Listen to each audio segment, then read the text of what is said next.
Welcome back, Tribe. Got another fire one here from FBE. Let's get into it. Women are choosing not to identify as feminists. Why has the word become such an uncomfortable one?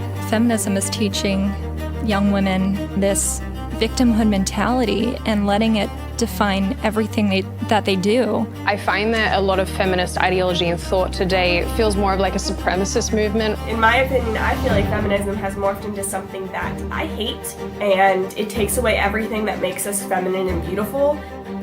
It's all rooted in bitter woman, if I'm really being honest. It's not coming from a happy place. Being a modern working woman actually made me angry and resentful to men and to my family and to my husband. The only men that feminists like are men dressing as women. Day 61 of being a girl. Really reversing what the other waves of feminism fought to do. A biological male has been named Woman of the Year. Only in 2023 feminism would a man win an award for International Women's Day. A biological male is making tens of thousands of dollars being the face of womanhood. As amazing as Billie Jean King, Megan Rapinoe, these are feminists who fought for women's rights. But now both of these women, they're actively working to undermine everything they once fought for. A biological male took home the award for Best Actress at the Golden Globes. Are we really still trying to make the case that feminism supports women? So I started to see all these lies and these myths as actually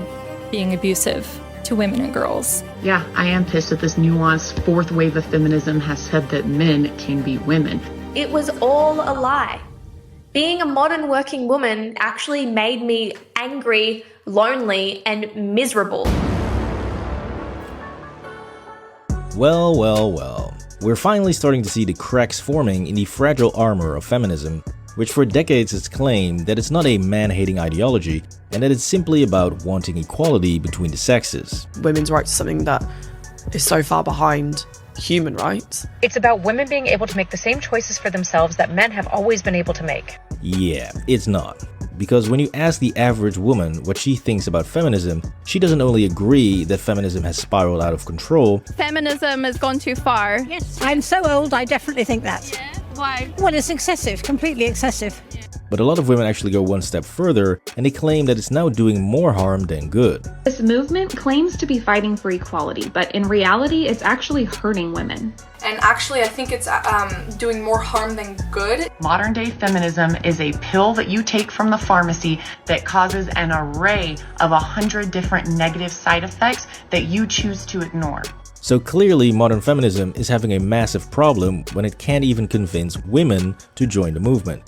But that is just a start, since the problem... And that is a key portion of why they're recruiting the other ideology now. The other ideology is heavily pushing that, because if I put on lipstick, if I wear a dress, I'm now a woman. You affirm me, and now I'm fighting for women's rights. That's why it's being radicalized in the fourth wave in colleges so much. Most women have seen, the ones that are now 30 plus have seen what it's like to be in the workforce, has seen the dichotomy of trying to raise a stable family and go to work and be married and have time to do all these things in a great way. Not just average, not below average. To actually be a great mother takes a lot of time. It's a lot of investment. You have to be there constantly for your kids. Where does that leave work? Now, in order to be great at work and to compete with the people that don't have kids, you have to constantly be working, constantly putting in hours at the office, maybe bleeding into your weekends, most likely guaranteed. Where does that leave your family? You're starting to realize that there were sacrifices that men were making in order for the women to be able to stay at home and raise the kids properly. And now that you're thrust into this new modern way of empowerment, you're seeing that, there's a lot of shortfalls here. I can't actually raise a family well if I have to be away at work all the time. Yep. So now what do? Where do you galvanize new supporters from? Where do you get the most zealot recruits of them all? Think about it. What community is the most easily brainwashed and your most ardent supporters today that refuse to see the truth and they'll make up the reality around them? Think about it. Of course, it was a natural progression. It's the snake eating its own tail. Problems for modern feminism are about to get a lot worse. The future isn't female anymore. Young people especially were turning against the movement. So why is feminism dying, and why are so many women rejecting it, especially since we know that women aren't exactly becoming conservative traditional wives? Spit in my mouth. Spit in your mouth? You a super freak? Maybe. Yeah, totally wifey material. Please drop a like on the video if you think that modern feminism is making women undateable, and comment down below what you think. In fact, according to recent studies, younger women are becoming increasingly more liberal, while younger men are becoming more conservative. Now, feminists see this as a major win. However, I like to argue that this is exactly the reason why feminism will die. Since, ironically, feminists don't seem to get that in order for a women's movement to actually exist and thrive, you need one crucial element, which is women, as in a constant supply of new women.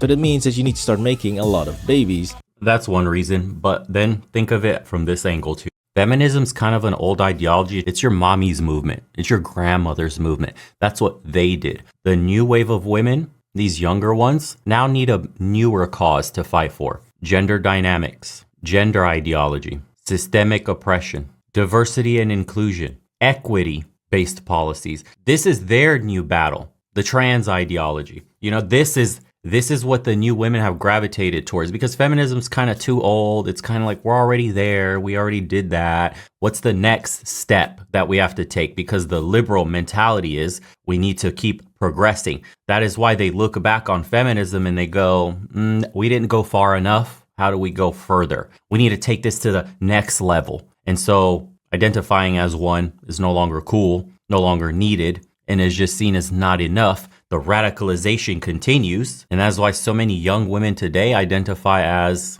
you know, the rainbow community, identify as the non-binaries and all this gender ideology stuff, identify as something far beyond what feminism has seen or thought was needed. And they'll continue down this path until they keep eating themselves away, because today, what they're talking about with diversity and inclusion, equity, affirmative action, soft on crime policies, all this stuff that this liberal women bloc is voting for, again, won't be enough in 10 years. It's going to keep going further and further out into the left. And so even the ideas of today will not seem radical enough for those of tomorrow. Watch, man. It's only going to keep marching forward that way, and it's going to keep getting worse. I mean, these people are going to continue asking for more and more insane radical leftist policies that'll make your head scratch. If you think your head scratching today looking at some of the stuff that they're arguing for, wait until you see the ones for tomorrow. And that is exactly what this new generation of feminists is heavily against.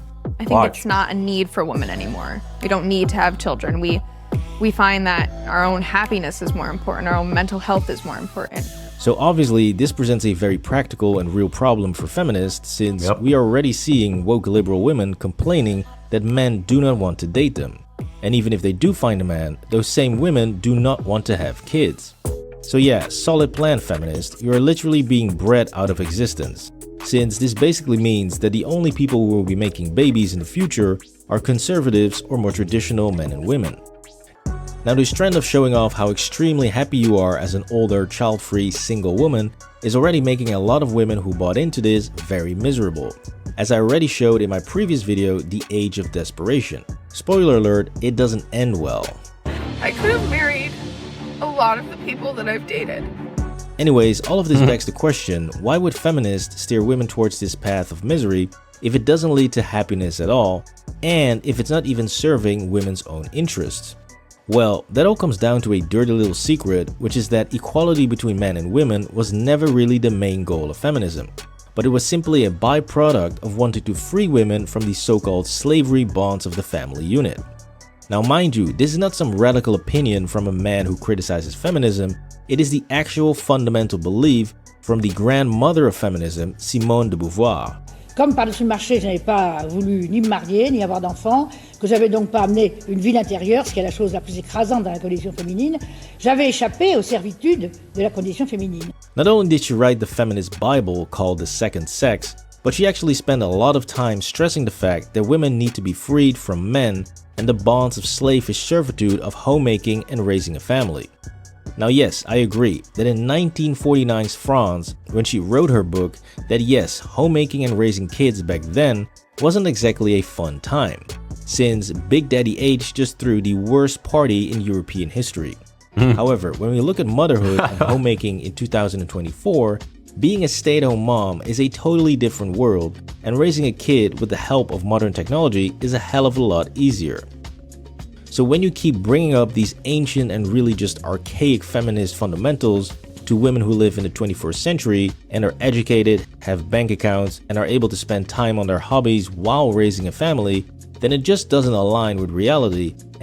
I love the way he's playing this out, dude. It's so true. Like, being a mother in the modern world today is awesome. Being a father in the modern world today is awesome. The fact that we have washing machines, we have refrigerators, we have dishwashers, we have all the technology we need. We have air conditioning, heated homes. You don't have to go bust open logs anymore. You don't have to go by the river, bro, and just like clean the shit out of clothes for hours.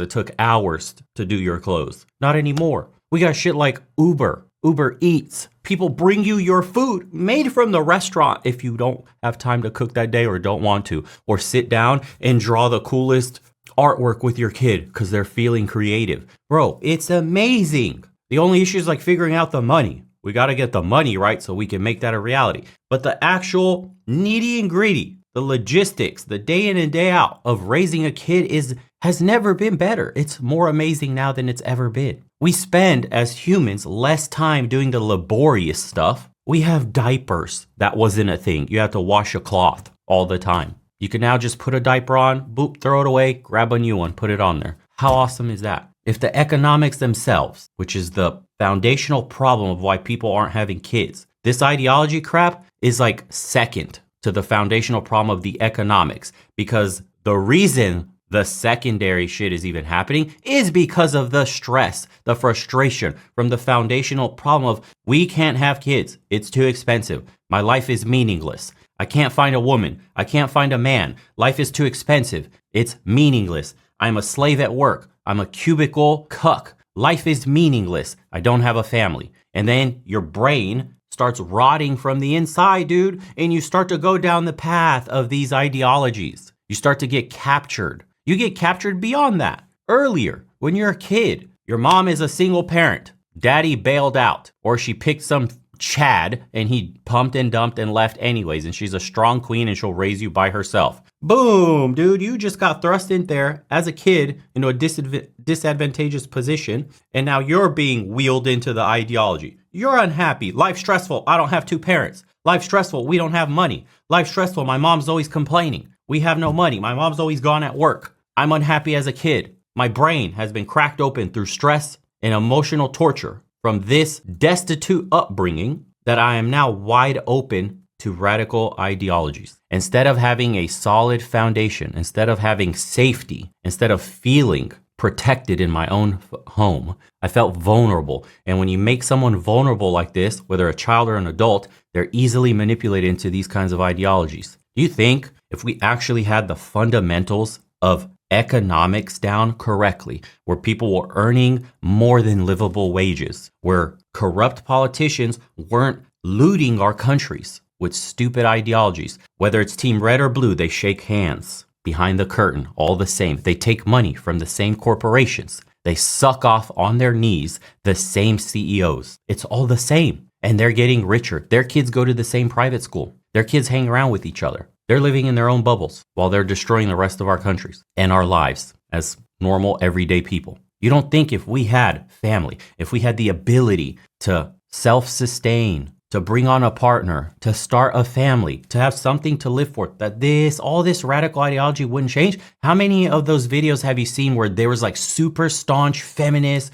mega anti-men, started a family, had a son, completely went back on everything? They go, I love my little boy more than anything in the world. I don't feel the same as I used to. Seeing my son, this toxic masculinity, this patriarchy stuff is out the window. Boys are just boys. I see that now. I have my own and I want to protect them. And I don't like the direction the world's heading in. I think it's anti-men. I think we've gone too far. Do you see the switch by just simply having a son? Can you imagine the same switch in some man that probably doesn't like women, is a woman hater himself, then has his own little girl and just sees, oh man, this is all a product of social engineering. Society is what messes up people's brains. Men are fighting women by design from the top because their shitty policies are killing us. But we don't talk about this stuff. You know, it's like all these podcasts and all these surface level shows will keep telling you it's women's fault, it's a man's fault. Why men do this, why women do this. And they never drop the gold nuggets of,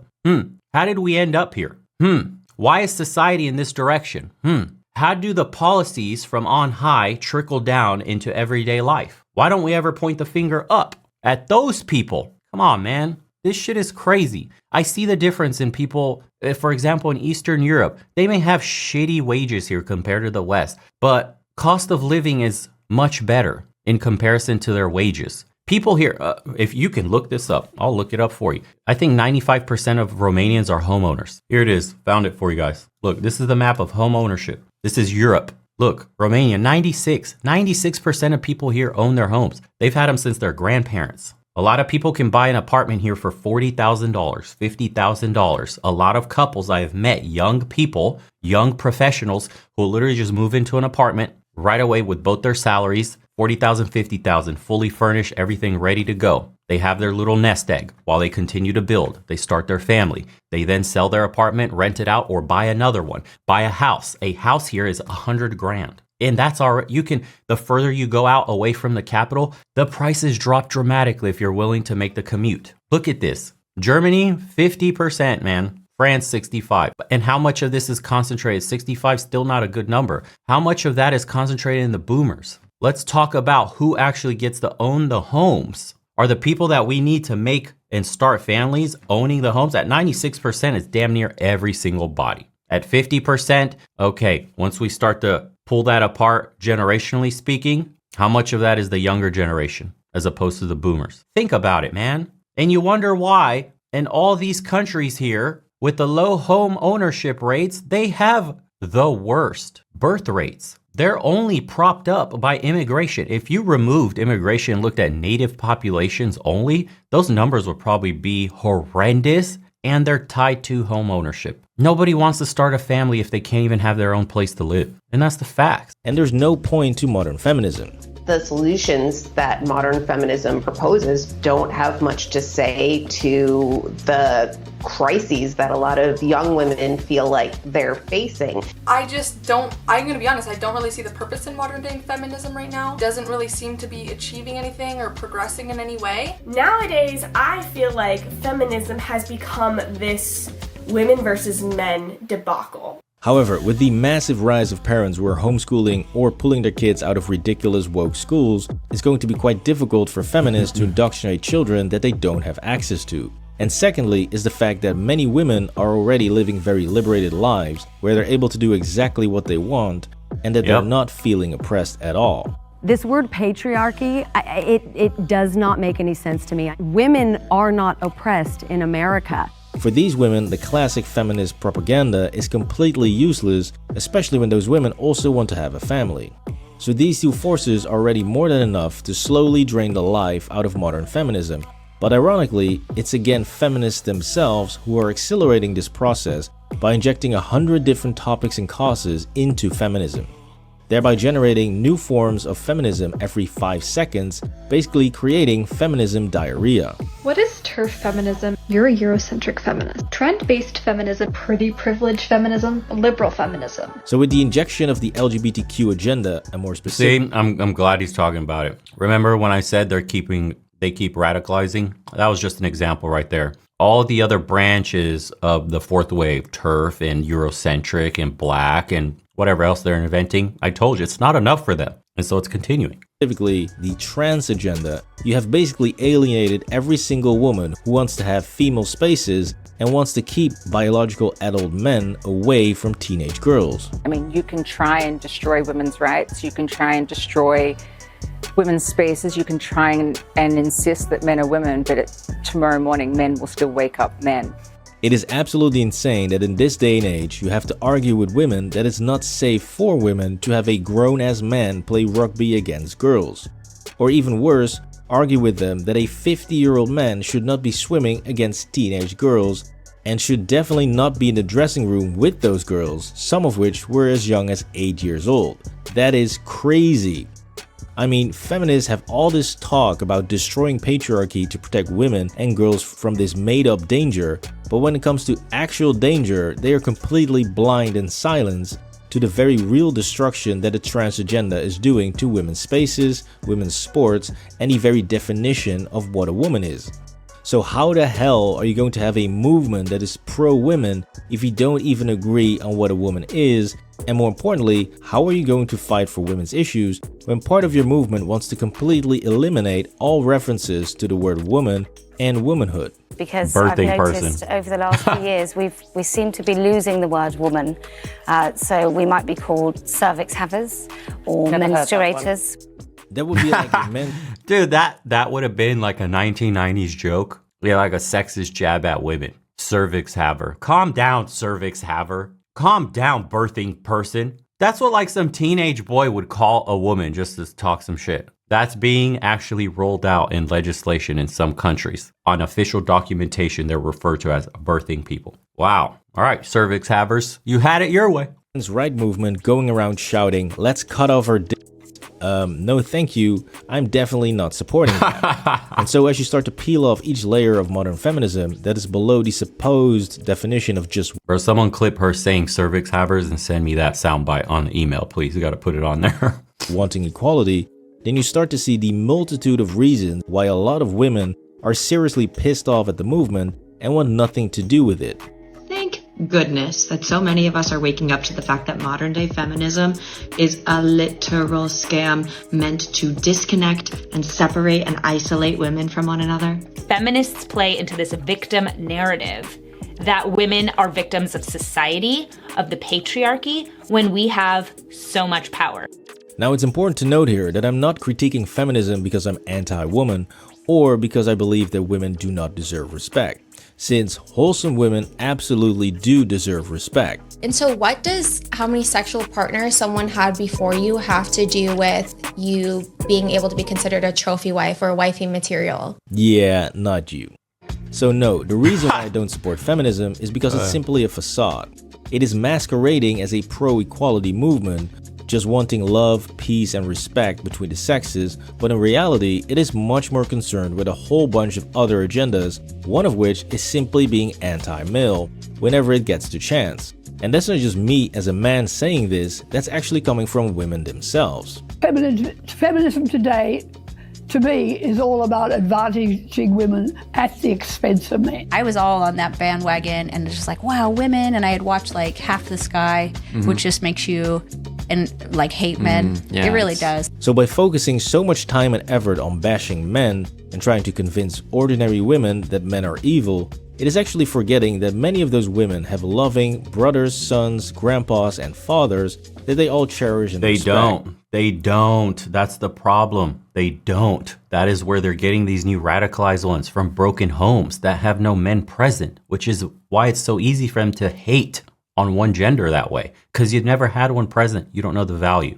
You don't know how it feels. You don't know how important it is. That's the point. The system, our family values, our family structure is so broken that it's able to churn out these more and more radicalized versions generation after generation because there's less and less and less men present in the homes. This is why this is happening. We're going to hit a peak. We haven't peaked yet, but we're on that parabolic upswing where we're going to get there very quickly, very soon, and then it's going to come down just like he was saying in his graph. It's going to crash, man. It's going to have an absolute crash because it's going to get to the point where they're not having kids. It's gotten too radical even for the silent majority and not favorable economically speaking. And the cultural pushback that will happen naturally from people within its ranks that see that it's gone too far because nobody will accept them anymore, not even their own. The message is going to get completely lost. This is all happening in varying stages right now because the parabolic swing is happening. We're going upward so fast that people right down here, the smart ones, the ones with some common sense that think for themselves are saying, hey, whoa, we're going too far. This has gone way too far, dude. I can't even relate to any of this messaging anymore.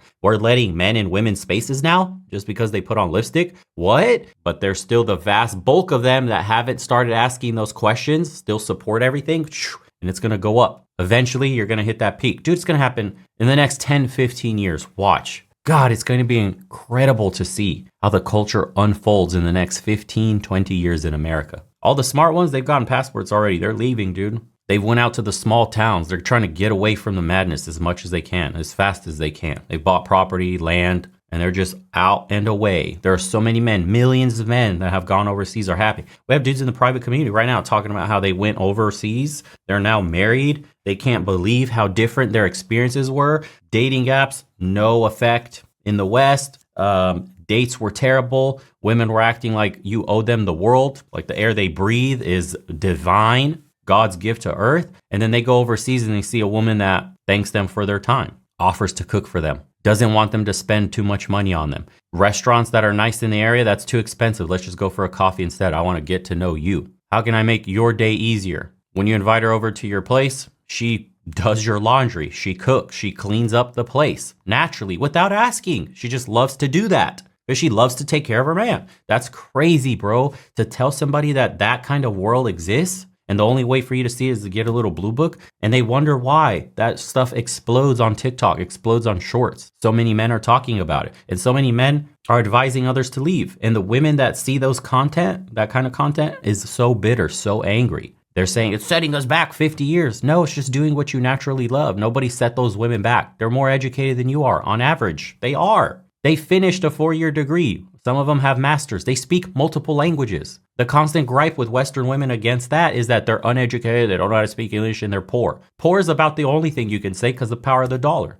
But educated and against their will, that's not what's happening. That's the crazy part, is you are being replaced. And this is just the early stages, man. I'm telling you. I told you guys last year, 2024 was going to be the year of the quote passport bro becoming a thing and blowing up. And it has so far. It's becoming mainstream. Not yet, though. Not all the way. Once men in droves, like that becomes the standard plan for the Western man, watch. In order to get a woman to start a family and get married, once that becomes the number one, got to get a passport and get out of here, that's when we've peaked. We haven't peaked yet. Getting laid in the West, not a problem. Having fun, indulging in hookup culture, pumping and dumping, that's easy peasy. You don't have to go overseas for any of that. Any dude with halfway success in that realm will tell you, stay put. If you want to just screw around, you're in the Mecca for screwing around. But as soon as you want something serious, you've matured, you want a family, it's time to bolt. You won't find it here, not with the laws that we have. So just imagine a mother of 2 boys who she adores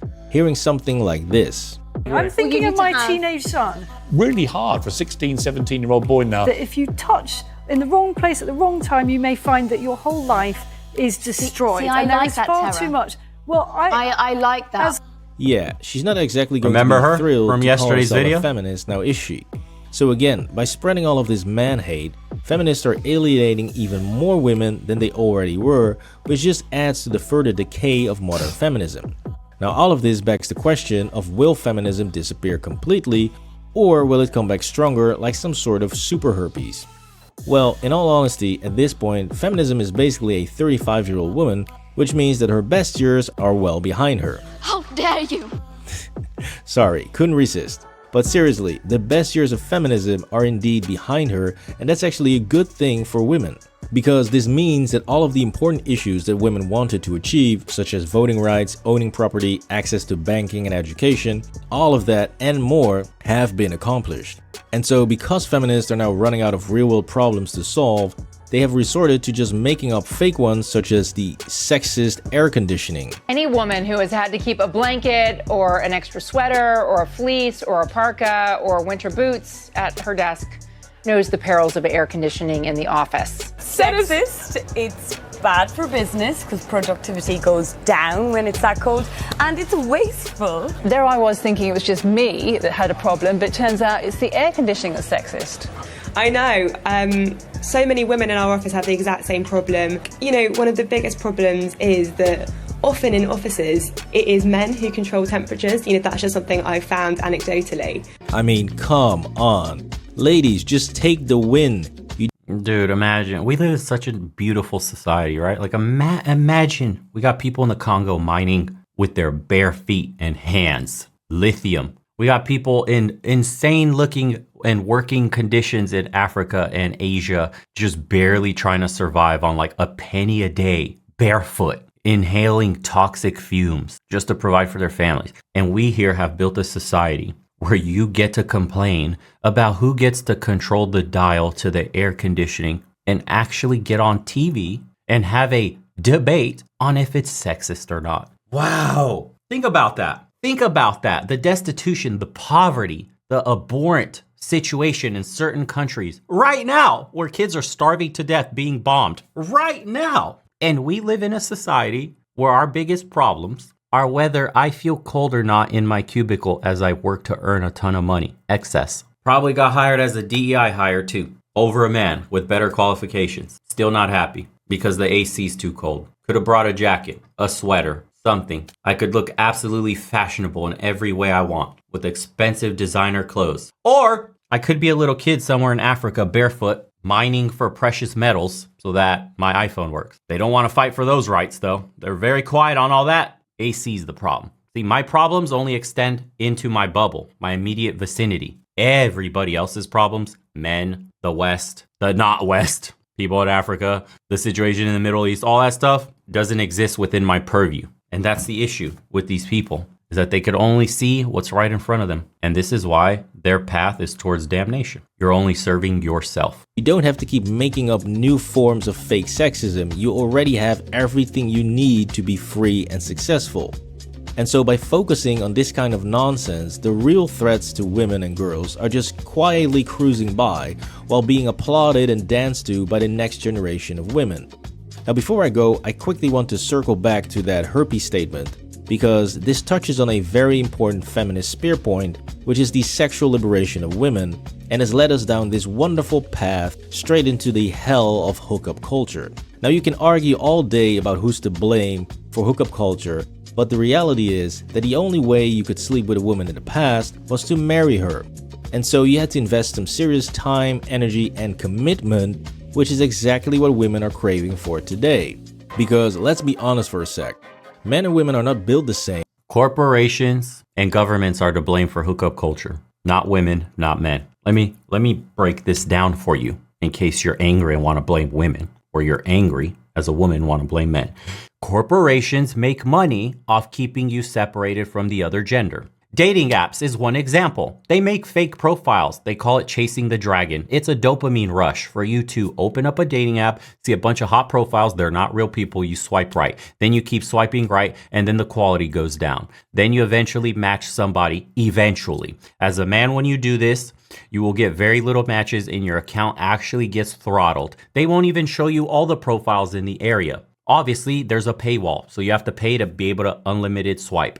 So once you've paid in and get unlimited, they still don't show you all the profiles. They still trickle your account. And you're a paid member. They're making billions of dollars in profit to keep you separated. What's the worst thing these companies can do is actually find you a decent match. And then you get off the app and stop paying them? That's against their financial interest. So their jobs in the algorithms that they've built is keeping you single on the dating apps. That's one way. Now, every corporation has this in their mind, how to keep you separated, stressed, anxious, and emotionally vulnerable so that you could keep spending money on whatever their products are. Designer clothes, watches, bags, makeup, blah, blah, blah. You name it. Our society is designed this way. This is how corporations benefit from the destruction of the family unit and men and women hating each other. Now, government policies, for example, when you break up a family and you go through the court system, you got to pay the government. The government is the law. What do they do when you go get child support and fight your spouse? Well, they take a percentage of the child support that's doled out every month.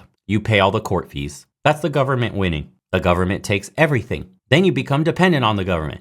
Then you get on government programs. Who wins? The government does. Because the more they can keep you dependent on them, the less you'll ask questions and go against the grain in terms of what policies get handed down. You see, you can't actually vote against your own interest of big daddy government becoming bigger and bigger and bigger and a bigger daddy as each generation becomes more and more and more dependent on government welfare and programs to help keep you afloat. Now, will you vote against that? Of course you won't. So one side gets power and influence, and the other side gets power and money. And see, both of them then come together behind closed doors, and they go, let's work together to keep everybody miserable and separated and divided. How do we do this? I know I'm going to pass some legislation that makes it harder and harder and harder for people to achieve the dream. The old American dream.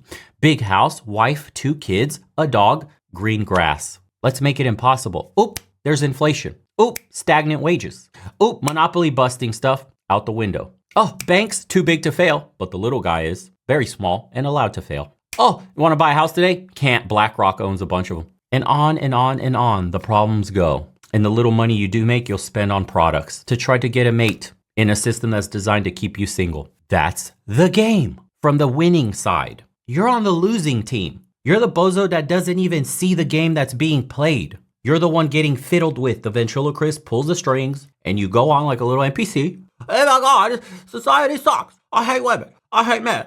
We need feminism. We need the patriarchy. Repeal the 19th. Do this. They shouldn't vote. Blah, blah, blah, blah. Just like an idiot while they keep making maximum profits off of you. Go on, bro. Go on, play your Call of Duty. Watch your anime all day. Be a good little boy. Sit in your little cubicle in your house in dark lighting. Achieve your little digital medals while the world passes around you and you keep spending money on digital medals, microtransactions, video games, anime subscriptions, never finding purpose and a family because it's designed to keep you complacent and sedated while they profit off you for the rest of your life and therefore leave you powerless. And that's the game. They do it the same way to women in their own little way. That's who's to blame for all this. And people are barely starting to catch on. And hopefully more and more people start to catch on a lot sooner than later. Start pointing the finger at the right people. Start demanding change from the people that have the power to institute it. Because your regular Joe down the street doesn't have any power, just like the feminists say. It's not the patriarchy. Regular Joe can't do anything. And just like the other side that hates on women, that plain Jane down the street didn't vote for this, didn't ask for any of this either. It's the people at the top who's taking advantage. The people who pass the laws, the people who write the legislation, the people who take from us everything. Those are the ones we need to be pointing the finger at. Or you can go back into your little trance that they've created for you, where you go play your video games, where you go watch your anime, while the other chicks go watch their reality TV, while they go scroll on TikTok, on social media, and go back to blaming each other. And the problem just disappears off into the sunset, while the only thing in front of you is the rage. It's like that bull that sees red, you know? Right before the knife comes, all they see is the red flag that's being shown in their face. But the matador themselves are invisible. The bull doesn't see them. That's what's happening here. Everybody's has the flag waving in front of their face, and they're chasing the flag. Shit that's not important. Since men will easily sleep with 5s and 6s if they're horny, just to unload some stress and get that clarity. But women will still only hook up with 8s and 9s, which is why they get far more attached in the process. So in the end, when you add up all of the things that modern feminism is pushing onto young women, claiming that it will bring them freedom and happiness, such as promiscuity and hookup culture, climbing the corporate ladder, eliminating women's sports, eliminating women's spaces, eliminating the very definition of a woman, then yeah, what the hell is modern feminism actually doing for women? This was Why Feminism is Dying Out. Please drop a like on the video. And the comment says, at some point women will pretend feminism never existed.